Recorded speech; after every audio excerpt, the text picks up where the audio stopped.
सुप्रभात, नमस्कार विद्यार्थियों। विद्या विहार यूट्यूब चैनल पर आपका स्वागत है। मैं राम सकल सर, प्रवक्ता विद्या विहार इंटर कॉलेज।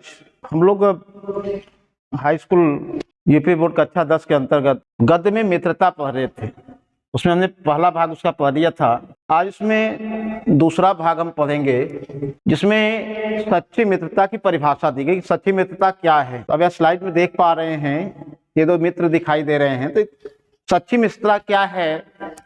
तो इसमें कवि जो लेखक हैं इसके रामचंद्र शुक्ल जी, वह कहते हैं सुंदर प्रतिमा, मन भावनी चाल और स्वच्छंद प्रकृति, ये दो चार बातें देखकर ही मित्रता की जाती है। यदि हम किसी से मित्रता करते हैं तो हम सबसे पहले क्या देखते हैं? सुंदर प्रतिमा, अर्थात वह देखने में कितना सुंदर दिखाई दे रहा है। और मन भावनी चाल, अर्थात उसका चाल चलन कैसा, वो चलता कैसे, चलने में देखने में चल कैसे रहा है। अर्थात कहने का आशय है कि उसके हाव भाव, बातचीत करने का तरीका और स्वच्छंद प्रकृति, अर्थात खुले विचारों वाला हो। ये दो चार बातें देखकर ही हम मित्रता की जाती। ये दो चार बातें देखकर हम किसी दूसरे व्यक्ति को अपना मित्र बना लेते हैं। लेकिन आगे रामचंद्र शुक्ल जी कह रहे हैं, पर जीवन संग्राम में साथ देने वाले मित्रों में इनमें से कुछ अधिक बातें होनी चाहिए। इनमें से कुछ अधिक बातें होनी चाहिए। जो जीवन संग्राम, जो जीवन रूपी युद्ध है, उसमें जो हमेशा साथ रहे ऐसा मित्र हो, तो उसमें इनसे कुछ अधिक, अर्थात क्या? सुंदर प्रतिमा, मन भावनी चाल और स्वच्छंद, इससे भी कुछ अधिक बातें होनी चाहिए। तो क्या अधिक होनी चाहिए?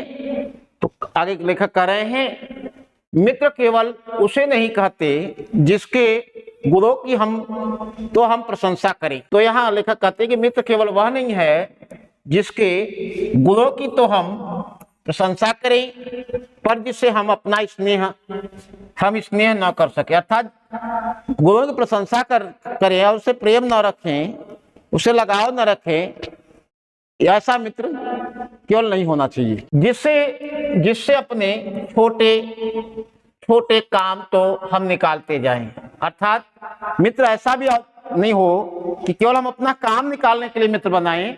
ऐसा मित्र की कोई आवश्यकता वो नहीं है, वो सच्चा मित्र नहीं हो सकता। पर भीतर ही भीतर घृणा करते रहें। अपना काम हम निकालते रहें, लेकिन भीतर ही भीतर उसे घृणा करते रहें, ऐसा मित्र सच्चा मित्र नहीं है। ऐसी मित्रता को हम सच्ची मित्रता नहीं कर सकते। तो सच्ची मित्रता है क्या? तो लेखक आगे कह रहे हैं, मित्र सच्चे पथ प्रदर्शक के समान होना चाहिए।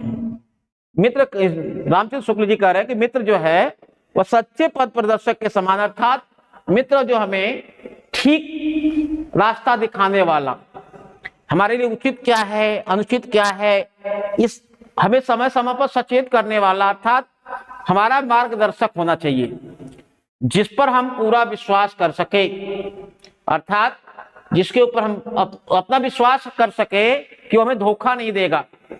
आगे लेखक कह रहे हैं, मित्र भाई के समान होना चाहिए। तो कहा, जैसे भाई होता है उसका आपसे बचपन से ही, शुरू से ही लगाव होता है, ऐसे मित्र जो है वह भाई के समान हो जाना चाहिए, जिससे हम अपना प्रीति पात्र बना सके, प्रेम का पात्र बना सकें। हमारे और हमारे मित्र के बीच सच्ची सहानुभूति, सहानुभूति का सह अनुभूति, सहानुभूति का अर्थ जो हम अनुभव कर रहे हैं वही हमारा मित्र कहे, वह मित्रता जो सच्ची सहानुभूति रखे, अर्थात सहानुभूति। मित्र को कष्ट है तो उसका जो मित्र उसको भी कष्ट होगा, मित्र प्रसन्न है तो उसकी प्रसन्नता देखकर मित्र को भी प्रसन्नता होती है। ऐसी मित्रता जो है वो सच्ची मित्रता की निशानी है। तो कहा, हमारे और हमारे मित्र के बीच सच्ची सहानुभूति होनी चाहिए। ऐसी सहानुभूति जिससे एक के हानि लाभ को दूसरा अपना हानि लाभ समझे। अर्थात कहने का मतलब, यदि मित्र की हानि हो गई तो मित्र अपना हानि माने, अगर मित्र को लाभ हुआ है तो मित्र अपना लाभ माने। ऐसा जो है सच्ची मित्र, ऐसे लोगों से मित्रता को हम सच्ची मित्रता कहते हैं। इस पर आधारित कुछ प्रश्न हैं जिसको आपको अब अपने उत्तर पुस्तिका में लिखना है। पहला है उपर्युक्त गद्यांश का संदर्भ लिखिए। तो आप लिखेंगे प्रस्तुत पद्यांश हमारी पाठ्य पुस्तक हिंदी के मित्रता नामक पाठ से लिया। कहां से लिया गया है? तो कहा मित्रता नामक पाठ से लिया गया है, जिसके लेखक आचार्य रामचंद्र शुक्ल जी हैं। रेखांकित अंश किया गया है, उसकी आपको व्याख्या करनी है, जिसमें यह रेखांकन है। मित्र केवल उसे नहीं कहते जिसके गुणों की हम प्रशंसा करें, पर जिससे हम स्नेह न कर सके। अर्थात कहा उसे हम छोटे छोटे काम प्रशंसा करके निकालते रहें, पर उसे भीतर ही भीतर घिरा करे, ऐसा मित्र सच्चा मित्र नहीं हो सकता। लेखक आगे आचार्य शुक्ल जी कह रहे हैं मित्र सच्चे पथ प्रदर्शक के समान। मित्र होना कैसा चाहिए? तो सच्चे पथ प्रदर्शक के समान, अच्छा रास्ता, ठीक रास्ता दिखाने वाला होना चाहिए, और भाई के समान होना चाहिए, जिसे हम प्रीति पात्र बना सकें।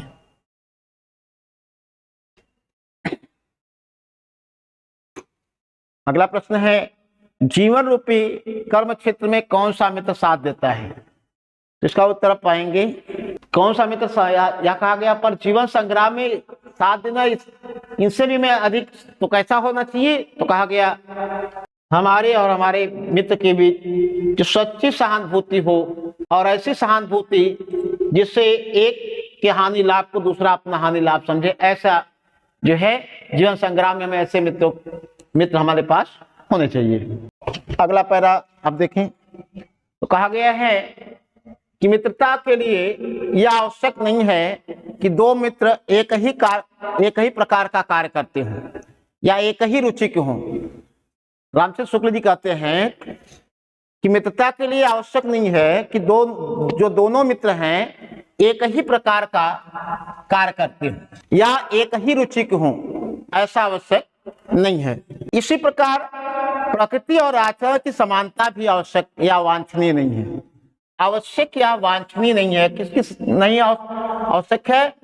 उसकी प्रकृति और आचरण, मतलब प्रकृति में तो स्वभाव और आचरण में तो उसका व्यवहार, कि दोनों मित्र का जो आचरण है, व्यवहार है, वो एक समान हो, ऐसा भी आवश्यक नहीं है। दोनों मित्र एक ही प्रकार के कार्य करते हो, ऐसा भी आवश्यक नहीं है।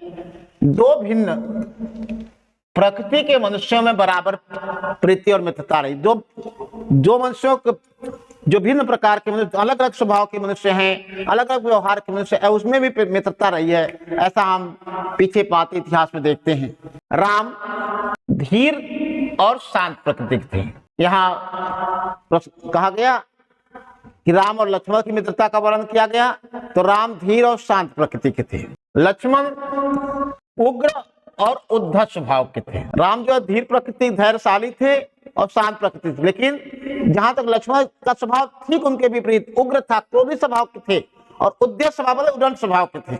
पर दोनों भाइयों में अत्यंत प्रगाढ़ स्नेह था, लेकिन दोनों भाइयों में जरा भी प्रेम की कमी नहीं थी।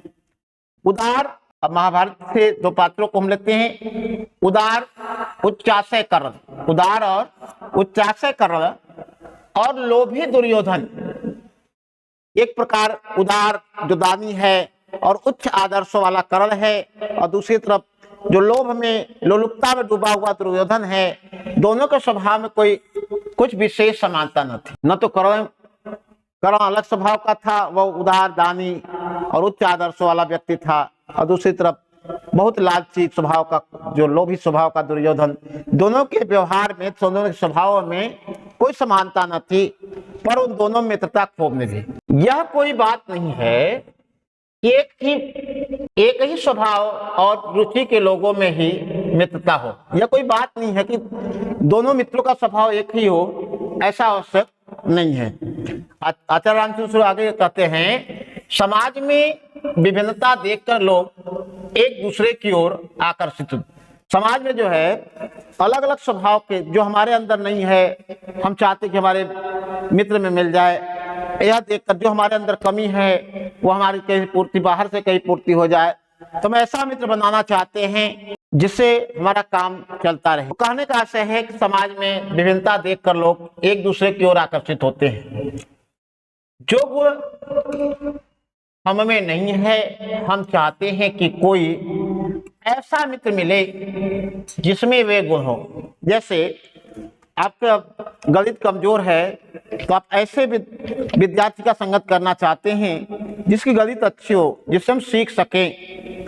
तो कहने का आशय है अलग अलग स्वभाव के लोग चाहते कि अलग अलग खूबी के लोग चाहते हैं कि उनमें जो खूबी नहीं है वह दूसरे में अगर है तो उससे मित्रता करना चाहते हैं। वह गुण, उस गुण को प्राप्त करने के लिए उससे मित्रता करना चाहते हैं। आगे रामचंद्र शुक्ल जी कहते हैं, चिंताशील मनुष्य प्रफुल्लित चित्त का साथ ढोलता। जो चिंताशील, जो अत्यंत हमेशा चिंतित रहने वाला मनुष्य है वह प्रफुल्लित चित्त अर्थात प्रसन्न मन वाले का साथ जोड़ता। जो प्रसन्न रहता है, जिसके साथ थोड़ा हंसी खुशी, हंसी आदि कर लिया जाए, अच्छी बातें कर लिया जाए, मनोरंजन कर लिया जाए, तो चिंताशील मनुष्य उनका साथ ढूंढता है। निर्बल बलिका, अगर हम शुक्ल कहते हैं जो निर्बल व्यक्ति है, निर्बल अर्थात निकल गया है बल जिसमें, अर्थात जो बलहीन है वह बलवान का, बलि का साथ ढूंढता है।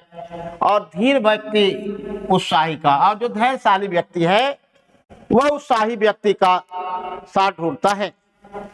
उच्च आकांक्षा वाला चंद्रगुप्त युक्ति और उपाय के लिए चाणक्य का मोहताज था। फिर इतिहास की ओर चले तो आप पाते हैं कि उच्च आकांक्षा वाला जो चंद्रगुप्त मौर्य है वह युक्ति और उपाय के लिए आचार्य विष्णुगुप्त चाणक्य का मोहताज था। क्योंकि चंद्रगुप्त मौर्य में बड़ी आकांक्षा उचित थी, कुछ करने की लालसा थी, लेकिन वो किया कैसे जाए, उन युक्तियों के लिए, उन उपायों के लिए वह चाणक्य का मुंह देखता था। नीति विशारद अकबर मन बहलाने के लिए बीरबल की ओर देखता था। और नीति विशारद, जो नीति में निपुण है, ऐसा मुगल बादशाह अकबर मन बहलाने के लिए जो नए नए प्रकार की बातें करके मन बहलाए, ऐसे मन बहलाने वाले बीरबल की ओर देखता था। अर्थात बीरबल कुछ ऐसी बातें करता था जो अकबर के मन को अच्छी लगती थी। तो कहने का आशय है कि हम अलग अलग स्वभाव के प्रकृति को देखकर भी हम अपना मित्र बना लेते हैं। आगे इससे संबंधित प्रश्न पूछा गया है। प्रश्न है पहला, उपयुक्त गद्यांश का संदर्भ लिखिए। तो संदर्भ आप लिखेंगे कि यह मित्रता से लिया गया है, यह मित्रता से लिया गया है, और इसके रचयिता जो है, इसके लेखक जो हैं, और यह मित्रता से लिया गया है। और रेखांकित की व्याख्या करनी आपको है। इसमें आप देख पा रहे हैं एक तरफ मुगल बादशाह अकबर हैं, दूसरी तरफ बीरबल हैं, इनकी भी मित्रता खूब निविध थी। तो जो रेखांकित पंक्तियां की गई हैं, जिसका आपको रेखांकन किया गया है, इस गलत पंक्तियों का आपको व्याख्या करना है। तो इसमें लेखक राजा रामचंद्र शुक्ल जी कहते हैं कि मित्रता के लिए आवश्यक नहीं है कि दो मित्र एक ही प्रकार का कार्य करते हैं। कि कहने का आशय है कि इसमें रामचंद्र शुक्ल जी यह कहना चाहते हैं कि दो मित्र एक ही प्रकार का कार्य करने का कार्य करे, आवश्यक नहीं है या एक ही रुचि के हो। इसी प्रकार प्रकृति और आचरण की समानता भी आवश्यक नहीं है, अर्थात अलग अलग स्वभाव के लोग भी मित्र हो सकते हैं। फिर पूछा गया है अकबर को बीरबल की आवश्यकता क्यों पड़ती थी। तो आप यहाँ पाएंगे लिखा है नीति विशारद अकबर मन बहलाने के लिए। तो क्यों आवश्यकता पड़ती थी? मन बहलाने अर्थात मनोरंजन के लिए अकबर को बीरबल की आवश्यकता पड़ती थी। अगला पैरा है मित्र का कर्तव्य। सच्चे मित्र का कर्तव्य क्या है? अगर आप किसी को मित्र बना रहे हैं तो मित्र का आपके प्रति क्या कर्तव्य है और आपका मित्र के प्रति क्या कर्तव्य है। तो लेखक रामचंद्र शुक्ल जी कहते हैं कि उच्च और महान कार्यों में तुम इस प्रकार, उच्च और महान कार्यों में तुम अपनी इस प्रकार सहायता देना। उच्च और महान कार्यों में इस प्रकार सहायता देना, उच्च और महान कार्यों में इस प्रकार सहायता देना मन बढ़ाना, साहस दिलाना कि निज सामर्थ्य से बाहर का काम कर जाओ। आपका जो सच्चा मित्र होगा उसका कर्तव्य है, अगर आप किसी के मित्र हैं तो आपका कर्तव्य है कि अगर आपका मित्र उच्च और महान कार्यों में लगा हुआ है तो उसकी इस प्रकार सहायता करना, उसकी सहायता की जाए और क्या किया जाए, उसका मन बढ़ाया। अगर उच्च कार्यक्रम में लगा हुआ, महान कार्यों में लगा हुआ आपका मित्र है तो उसको उस कार्य में उसकी सहायता करना और उसका मन बढ़ाना। अच्छे कार्य के लिए, बुरे कार्यों के लिए मन नहीं बढ़ाना है, उच्च और महान कार्यों के लिए मन बढ़ाना है। और क्या करना है, साहस दिलाना। जब आप किसी व्यक्ति को उसमें वो साहस आप दिलाएंगे वो कार्य करने के लिए, तो प्रेरित होकर जब कार्य करेगा तो अच्छे से अच्छा कर। जैसे कोई विद्यार्थी है, अगर आप उसे प्रोत्साहित करते रहें कार्य करने के लिए लगातार कि अच्छे नंबर लाओ, उसके लिए पढ़ो, आप पढ़ते रहो, उसको आप प्रोत्साहित करते रहेंगे उस कार्य करने के लिए, तो अच्छा नंबर लाने का प्रयास करेगा। और उसे साहस भी दिलाना पड़ेगा। अगर साहस नहीं दिलाएंगे, मान लो गणित का कठिन प्रश्न है कि नहीं कर रहा तो उसको फिर बार बार अभ्यास करो, तब तो करेगा। एक बार नहीं हो पाया, अगर उसका साहस टूट गया तो आगे कर नहीं पाएगा। तो सच्चा मित्र होता है उसका मन बढ़ाएगा और उसको साहस दिलाता है। तो जो मित्र होगा वो निज सामर्थ्य के बाहर का काम कर जाओगे। अर्थात ऐसा अगर आपका मित्र है जो आपका मन बढ़ाए, साहस दिलाए, लेकिन कैसे कार्यों के लिए, उच्च और महान कार्यों में, बुरे कार्यों के लिए नहीं कहा गया। यह कर्तव्य उसी से पूरा होगा जो दृढ़ चित्त और सत्य संकल्प का। और कर्तव्य पूरा कब होगा मित्र का, जब दृढ़ चित्त मजबूत मन वाला हो और सत्य संकल्प वाला हो। ऐसा ना हो कि आज संकल्प किया फिर उसको छोड़ दिया, तो सत्य संकल्प वाला हो। इससे हमें ऐसे मित्रों की खोज में रहना चाहिए जिनमें हमसे अधिक आत्मबल हो, हमसे अधिक आत्मबल हो, न कि बलशाली हो, ऐसा नहीं का आत्मबल हो। हमें उनका पल्ला उसी तरह पकड़ना चाहिए जिस तरह सुग्रीव ने राम का पल्ला पकड़ा था। उदाहरण दिया कि अगर सच्चा मित्र कोई मिल जाए तो हमें उस मित्र को छोड़ना नहीं चाहिए। और मित्र कैसा हो, जो हमसे अधिक आत्मबल का हो, और हमें उसका पल्ला अच्छा, उसकी मित्रता उस प्रकार हमेशा पकड़ना। कहा गया है कि रूठे सुजन मनाइए, जो रूठे 100 बार, रहीमन फिर पोइए, टूटे मुक्ताहार। अर्थात कहने का आशय है, यहाँ शुक्ल जी यह कहना चाहते हैं कि अगर आपका मित्र आपसे अधिक आत्मबल का है और उससे हमें उसका पल्ला उसी प्रकार पकड़े जैसे सुग्रीव ने राम का पकड़ा है, अर्थात तभी आपका कल्याण हो सकता है। फिर आगे आदर्श मित्र के गुण बताए गए हैं।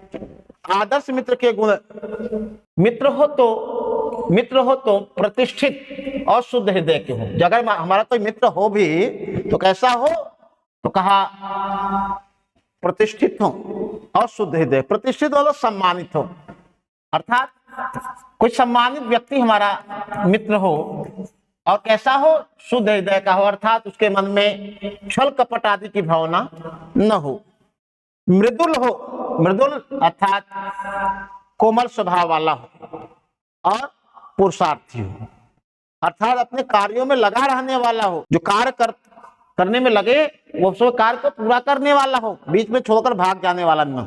शिष्ट अच्छा शिष्टाचारी हो, अच्छे आचरण वाला हो और सत्य बोलने वाला, झूठ बोलने वाला न हो, जिससे हम अपने को उनके भरोसे पर छोड़ सके। और ऐसे मित्र के भरोसे हम उस पर छोड़ सकते हैं, क्योंकि हमारा मित्र कैसा होगा, वो प्रतिष्ठित होगा, शुद्ध हृदय का होगा और साथ मृदुल है, पुरुषार्थी है, शिष्ट और सत्यनिष्ठ। तो ऐसे मित्र के भरोसे हम स्वयं को छोड़ सके और यह विश्वास कर सके कि उनसे किसी प्रकार का धोखा ना होगा। कैसे, जो सच्चा मित्र होगा वो हमको धोखा नहीं देगा, और ऐसे मित्र हमें बनाना चाहिए और ऐसे ही मित्रता का प्रयत्न करना चाहिए। ऐसे मित्र हमें किसी अच्छे मित्र का, सच्चे मित्र का मित्र हमें स्वयं भी बनने का प्रयास करना चाहिए। इस पर आधारित कुछ प्रश्न है। पहला है उपर्युक्त गद्यांश का संदर्भ लिखिए। दूसरा है रेखांकित की व्याख्या कीजिए।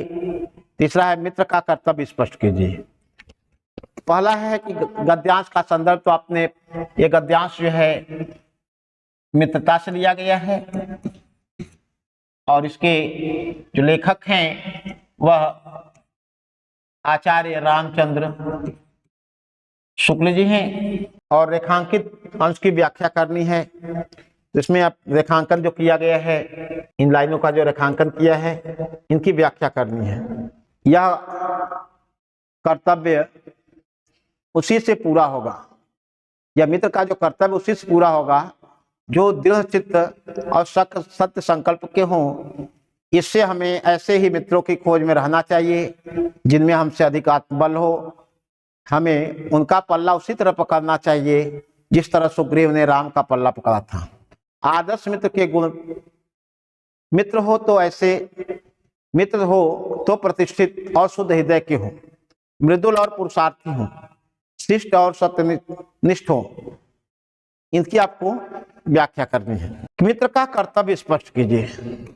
तो यहाँ बताया गया है मित्र का कर्तव्य, कहा गया मित्र का कर्तव्य बताया गया है कि उच्च और महान कार्यों में इस प्रकार सहायता देना, मन बढ़ाना, साहस दिलाना कि निज सामर्थ्य से बाहर का काम कर जाओ। सच्चा मित्र का कर्तव्य है कि अगर कोई मित्र है तो उसे उच्च और महान कार्यों में उसकी इस प्रकार सहायता देना, मन बढ़ाना, साहस दिलाना कि वह आपका जो मित्र है अपने निज सामर्थ्य, अपने जो सामर्थ्य से अधिक का काम कर जाए। अगला पैरा है जिसमें रामचंद्र शुक्ल जी कहते हैं, वे अच्छी बातों के सच्चे आनंद से कोसों दूर हैं। वे कौन? उनके लिए न तो संसार में सुंदर मनोहर उक्ति वाले कवि हुए हैं, न संसार में सुंदर आचरण वाले महात्मा हुए। जो बुरे लोग हैं उनके लिए उनको अच्छी बातों के सच्चे आनंद से कोसों दूर। जो बुरे लोग हैं, जो दुष्ट स्वभाव के लोग हैं, वे अच्छी बातों के सच्चे आनंद से कोसों दूर हैं। उनके लिए ना तो इस संसार में सुंदर और मनोहर उक्ति वाले कवि हुए हैं, न संसार में सुंदर आचरण वाले महात्मा हुए हैं।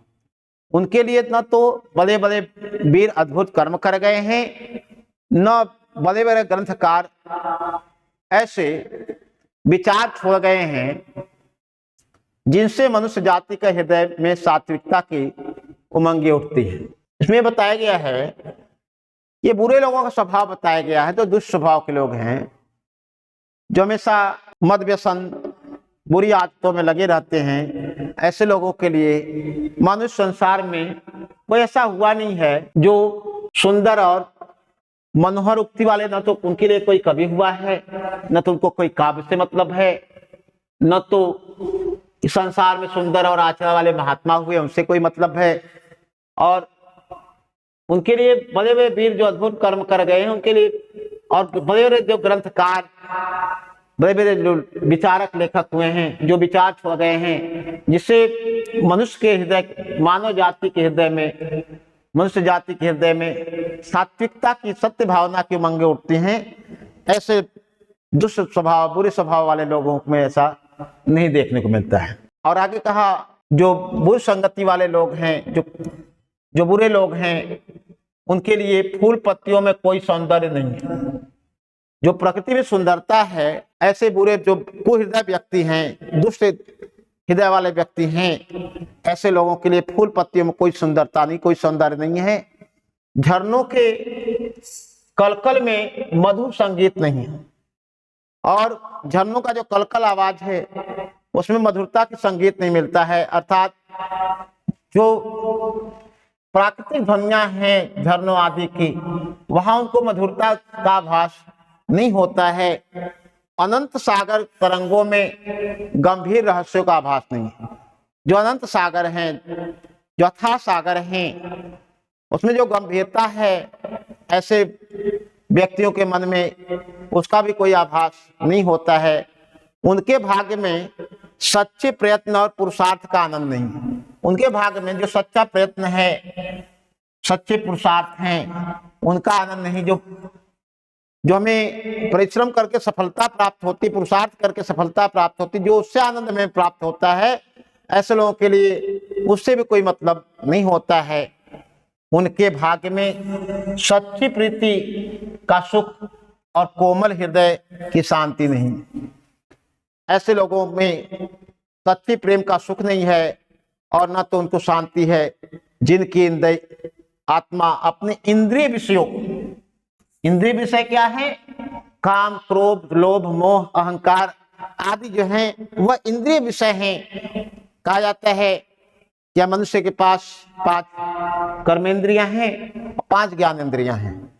तो ऐसे लोगों की जो आत्मा होती है, जो बुरे लोग हैं, उनकी आत्मा जो इंद्रिय विषयों में लगी रहती है कि क्या खा ले, क्या देख ले, लेकिन उनको उच्च आदर्शों से कोई मतलब नहीं है। लिप्त हैं जिनके हृदय निचासियों, बुरे विचारों से, निचासियों, नीच धन आशी, नीचे से नीचे चला जाए ऐसे विचारों, और साथ ही कैसा कहा है? कुत्सित विचार। कुत्सित विचार बुरा विचारों से जिनका हृदय कलुषित है, अर्थात कलंकित है, भरा हुआ है, ऐसे नाशोन्मुख, नाश की तरफ प्रस्थान किए हुए प्राणियों को दिन दिन अंधकार में पतित होते देखकर, अंधकार में ऐसे प्राणी जो है नाशोन्मुख, नाश की तरफ उन्मुख होते हुए प्राणी जो है वह दिन प्रतिदिन अज्ञान के अंधकार में होते हुए लगातार वह नाश की ओर बढ़ते हुए, ऐसे व्यक्तियों को देखकर कौन ऐसा होगा जो उन पर तरस न खाएगा। ऐसे प्राणियों का साथ हमें न करना चाहिए। लेखक रामचंद्र शुक्ल जी कह रहे हैं कि ऐसे प्राणियों का साथ नहीं करना चाहिए। कैसे प्राणी? जिनकी आत्मा अपने इंद्रिय विषयों में लिप्त है, जिनका हृदय निचास्य और कुत्सित विचार से कलुषित है, जिनका हृदय निचास्य और कुत्सित विचार, बुरे विचारों से भरा हुआ है, जो कलंकित हो गया है, दूषित हो गया है। ऐसे नाशोन्मुख प्राणियों को दिन दिन अंधकार में प्रतीत होते हुए देखकर कौन ऐसा नहीं होगा जो उन पर तरस न खाया जाएगा, न तरस खाएगा। ऐसे प्राणियों को हमें साथ नहीं करना, अर्थात ऐसे लोगों से मित्रता हमें नहीं करनी चाहिए। आगे लेखक रामचंद्र शुक्ल जी कह रहे हैं कि पहला प्रश्न है इस पर आधारित उपयुक्त गद्यांश का संदर्भ लिखिए। दूसरा है रेखांकित अंश की व्याख्या कीजिए। तीसरा है किस प्रकार मनुष्यों को देखकर लोगों को दया आती। पहला प्रश्न आप उत्तर दिखेंगे इसका, यह मित्रता से लिया गया है और इसके लेखक आचार्य रामचंद्र। दूसरा है रेखांकित अंश की व्याख्या कीजिए। इसमें ये पंक्तियां रेखांकन किया गया है, जिनकी आत्मा कुछ अपने इंद्रिय विषयों में लिप्त हैं, जिनका हृदय निचासियों और कुत्सित विचारों से कलुषित है, ऐसे नाशोन्मुख प्राणियों को दिन दिन अंधकार में पतित होते देख कौन ऐसा होगा जो तरस न खाएगा। तो ऐसे इसकी हमें व्याख्या करनी है। फिर आपसे आगे पूछा गया है किस प्रकार के मनुष्यों को देखकर लोगों को दया आती है। तो आप पाएंगे कि जिनका हृदय निचासियों और कुत्सित विचारों से कलुषित है, ऐसे प्राणियों को देख करके हमको दया आती है या लोगों को दया आती है। अगला पैरा है, इसमें कवि लेखक रामचंद्र शुक्ल जी कहते हैं कि कुसंग का ज्वर सबसे भयानक होता है। यहाँ इस पैरे में बुरी संगति पर प्रभाव डाला गया, बुरी संगति पर प्रकाश डाला गया कि बुरी संगति क्या होती है। तो लेखक कह रहे हैं कुसंग का ज्वर सबसे भयानक होता है। यह केवल नीति और सद्वृत्ति का ही नाश नहीं करता बल्कि बुद्धि का भी। तो कुसंग अर्थात बुरी संगति, कुसंग का ज्वर सबसे भयानक होता है। यह केवल नीति और सद्वृत्ति का नाश नहीं करता है बल्कि बुद्धि का भी। तो अगर आप बुरे लोगों संगति करेंगे तो यह ज्वर के समान, ज्वर अर्थात बुरे लोगों की संगति जो है वह बुखार के समान है। जैसे बुखार आने पर व्यक्ति भयानक रूप से पीड़ित हो जाता है, उसके शरीर में दर्द होने लगता है और नींद आती है, कपकपी आती है, तो बुरी संगति भी ज्वर के समान बताया गया है। क्योंकि इससे केवल हमारे अंदर जो नीति है और हमारी सद्बुद्धि, अच्छी बुद्धि है, उसका ही नाश नहीं होता, उसका तो नाश होता ही है, साथ में हमारी बुद्धि का भी क्षय होता है। हमारी बुद्धि भी लगातार नीचे की ओर अग्रसर, कहा भी गया है, जैसी संगति बैठिए तय सोई फल दीन। कबीर रहीमदास ने कहा, कदली सीप भुजंग मुख स्वात एक बुद्धि, जैसी संगति बैठिए तय सोई फल दीन। क्योंकि जैसे लोगों की संगति आप करते हैं वैसा ही आपका स्वभाव हो जाते हैं। अगर आप बुरे लोगों की संगति करेंगे तो आपका स्वभाव भी बुरा हो जाएगा। तो यहाँ बुरी संगति और अच्छी संगति क्या है इसके बारे में बताया गया है। तो आगे लेखक आचार्य रामचंद्र शुक्ल जी कहते हैं, किसी युवा पुरुष की संगति यदि बुरी होगी तो उसके पैरों में बधी चक्की के समान होगी, जो उसे दिन दिन अवनति के गड्ढे में गिराती जाएगी। यदि कोई युवा पुरुष है, अगर बुरी संगति, गलत लोगों की संगति करेगा तो वह पैरों में बधी चक्की के समान होगी, जो उसे दिन प्रतिदिन अवनति अर्थात पतन की ओर ले जाएगी। जैसे चक्की आदि में गेहूं डाला जाता है तो नीचे जाता है, नीचे जाकर पिसता है, ऐसे ही बुरी संगति वाला व्यक्ति दिन प्रतिदिन नीचे जाएगा और उसमें वह पिसता हुआ अंत में समाप्त हो जाएगा। और अच्छी संगति क्या है, तो आचार्य रामचंद्र शुक्ल जी कह रहे हैं, यदि अच्छी होगी, अच्छी क्या होगी, क्या होगी, संगति। यदि हमारी संगति अच्छी होगी तो सहारा देने वाले बांह के समान होगी। बांह अर्थात भुजा के समान हो। जैसे कुम्हार होता है, जब वो बर्तन बनाता है तो बर्तन कच्चे मिट्टी को सहारा दे करके बर्तन बनाता है, ऐसे ही हमारा जो सच्चा मित्र होगा, अगर हमारी सच्ची अच्छी संगति होगी तो सहारा देने वाले बाहों के समान होगी, जो उसे निरंतर उन्नति की ओर उठाती जाएगी, जो लगातार उन्नति की ओर ऊपरी ओर ले जाएगी। अर्थात हमें ऐसे लोगों की संगति करनी चाहिए जो हमें हमेशा अच्छी सलाह दें और हमेशा आगे की ओर, उन्नति की ओर ले जाने का कार्य करे। और इसलिए हमें अच्छे लोगों की संगति में रहना चाहिए, बुरे लोगों की संगति नहीं करनी चाहिए। इस पर आधारित कुछ प्रश्न हैं। पहला प्रश्न है, उपर्युक्त गद्यांश का संदर्भ लिखिए। दूसरा है, रेखांकित अंश की व्याख्या कीजिए। तीसरा है, कुसंग की तुलना घातक ज्वर से क्यों की गई है। तो कवि लेखक रामचंद्र शुक्ल जी, इसके लेखक जो हैं वह रामचंद्र शुक्ल हैं, मित्रता से लिया गया है। और इसमें पर आधारित जो रेखांकित अंश है जिसकी आपको व्याख्या करनी है, तीनों की अलग अलग आपको व्याख्या करनी है। कुसंग का ज्वर भयानक क्यों होता है, कहा गया यह केवल हमारी नीति और सद्बुद्धि का नाश नहीं करता बल्कि बुद्धि का भी क्षय करता है। जैसे ज्वर आने पर हमारी नीति और सद्बुद्धि का नाश होता है, हमारी बुद्धि का भी क्षय होता है, उसी प्रकार बुरे लोगों की संगति से हमारी नीति और सद्बुद्धि का नाश होता है और हमारी बुद्धि का भी क्षय होता है। तो इसकी आप व्याख्या करेंगे अपनी पुस्तक में। कुसंग की तुलना घातक ज्वर से क्यों की गई है, इसमें बताया गया है कि ज्वर से भयानक हो, कुसंग का ज्वर सबसे भयानक होता है। क्यों होता है कि नीति सद्बुद्धि का नाश करता है, हमारी बुद्धि का भी क्षय करता है, इसलिए कुसंग की तुलना ज्वर से की गई है।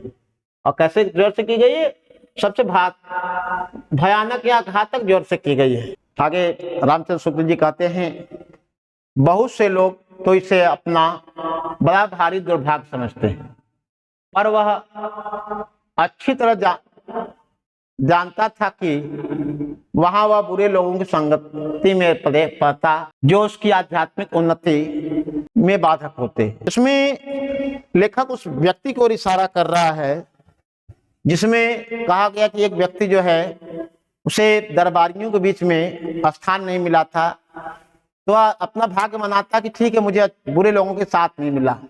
लेकिन बहुत से लोग ऐसे होते हैं जो इसे अपना दुर्भाग्य समझते, पर वह अच्छी तरह जानता था कि वहां वह बुरे लोगों की संगति, अगर आप बड़े दरबार में जाएंगे तो वहां बुरे लोगों की संगति का भी सामना करना पड़ेगा। जो उसकी आध्यात्मिक उन्नति में, बहुत से लोग ऐसे होते हैं जिनके घड़ी भर के साथ, रेखांकन किया गया है, बहुत से लोग ऐसे होते हैं जिनके घड़ी भर के साथ से भी बुद्धि भ्रष्ट हो जाती है। कई लोग ऐसे होते हैं, आपने जिंदगी में अनुभव किया होगा कि जिनके घड़ी भर के साथ से भी हमारी बुद्धि भ्रष्ट हो जाती है, क्योंकि उनके ही बीच में ऐसी ऐसी बातें कही जाती हैं जो कानों में न पड़नी चाहिए।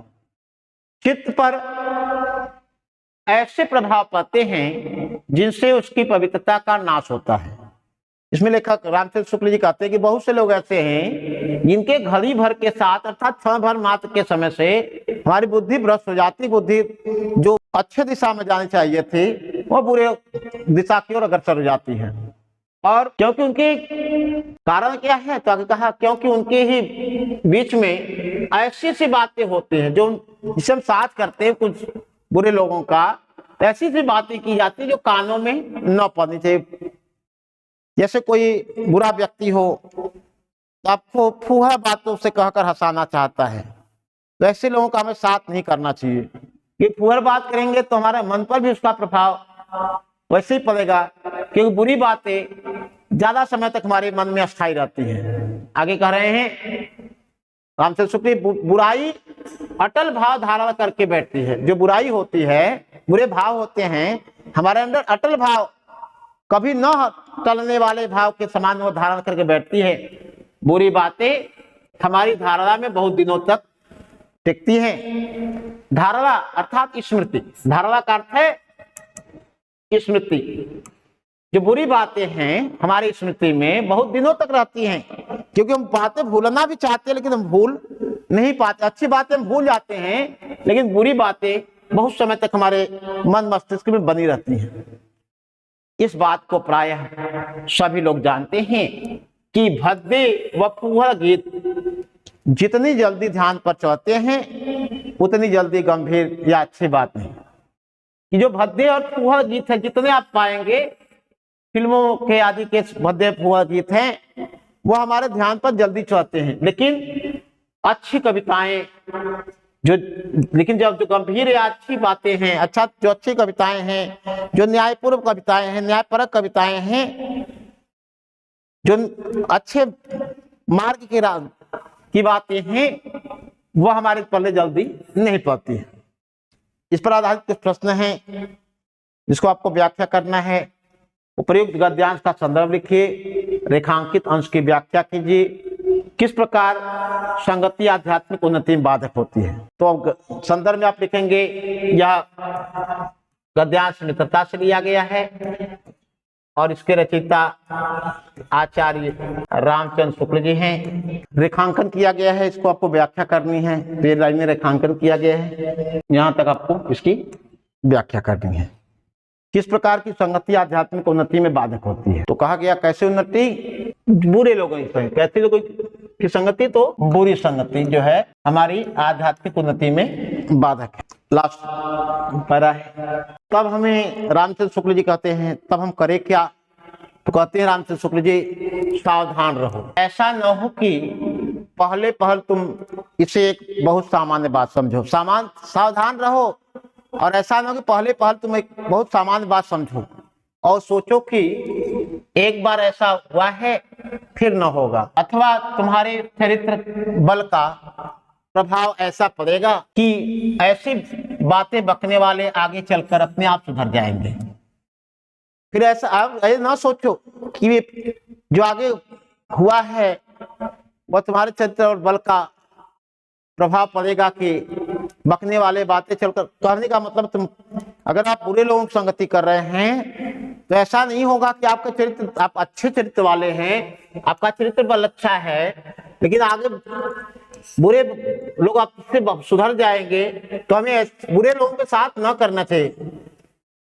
नहीं, ऐसा नहीं होगा। जब एक बार मनुष्य, महत्वपूर्ण पैरा है, जब एक बार मनुष्य अपना पैर कीचड़ में डाल देता है तब वह फिर यह नहीं सोचता देखता है कि वह कहाँ और कैसी जगह पैर रखता है। यदि आपका पैर कीचड़ में पड़ जाए, फिर आप ये नहीं देखते कि आपका पैर कहाँ पड़ रहा है। लगातार आप उसी कीचड़ में एक पैर पड़ने के बाद लगातार आप उसी में डालते जाते हैं, कितना कीचड़ लगा फिर इस पर ध्यान नहीं देते। ऐसे ही बुरे वो साथ करेंगे तो आप सोचते रह जाएंगे, फिर आप उसे बुराई से दूर नहीं रह पाते हैं। जैसे कोई शराबी हो और कोई नए को पिला दे, धीरे धीरे उसकी आदत बन जाती, पी लो आज पी लो, एक बार करते करते वो शराबी ही बन जाता है। ऐसे ही जब आप एक बार कीचड़ में पैर डाल देते हैं तो आप ये नहीं देखते कि फिर आपका स्वभाव ऐसा ही बन जाता है। धीरे धीरे उन बुरी बातों में अभ्यस्त होते होते तुम्हारी घृणा कम हो जाएगी। भाई बुरी बात के साथ आप रहोगे, आप धीरे धीरे वैसे ही नशेली शराबी बन जाओगे। तो यहाँ कहा उसी का अभ्यस्त होते होते तुम्हारी घृणा कम हो जाएगी। जो तुम पहले शराब बुरी व्यसनों से घिरा कर रहे थे, तुम्हारी घृणा उससे कम हो जाएगी। पीछे तुम्हें उनसे क्यों ना मालूम होगी, क्योंकि तुम यह सोचने लगोगे कि चिढ़ने की क्या बात है, बात ही क्या है। कभी बुरे व्यक्ति जो मादक व्यसन आदि में लगा हो उसे कहो ठीक है, कर करके छोड़ देता है। उसको यह बात समझ में नहीं आती क्या अच्छी है और क्या बुरी है। तुम्हारा विवेक कुंठित हो जाएगा। जो तुम्हारे विवेक है, तुम्हारी बुद्धि है, वह कुंठित हो जाएगी। अर्थात क्या करना चाहिए और क्या नहीं करना चाहिए इसमें सोचने की क्षमता समाप्त हो जाएगी। तुम्हें भले बुरे की पहचान न रह जाएगी, क्या अच्छा है क्या बुरा है इसकी पहचान न रह जाएगी। और अंत में होते होते तुम भी बुराई के भक्त बन जाओगे, और अंत होते होते तुम भी बुराई के भक्त बन जाओगे, तुम भी उसी तरह बुरे हो जाओगे। अतः इसलिए हृदय को उज्जवल और निष्कलंक रखने का सबसे अच्छा उपाय है। क्या उपाय है? तो बुरी संगत की छूत से बचो।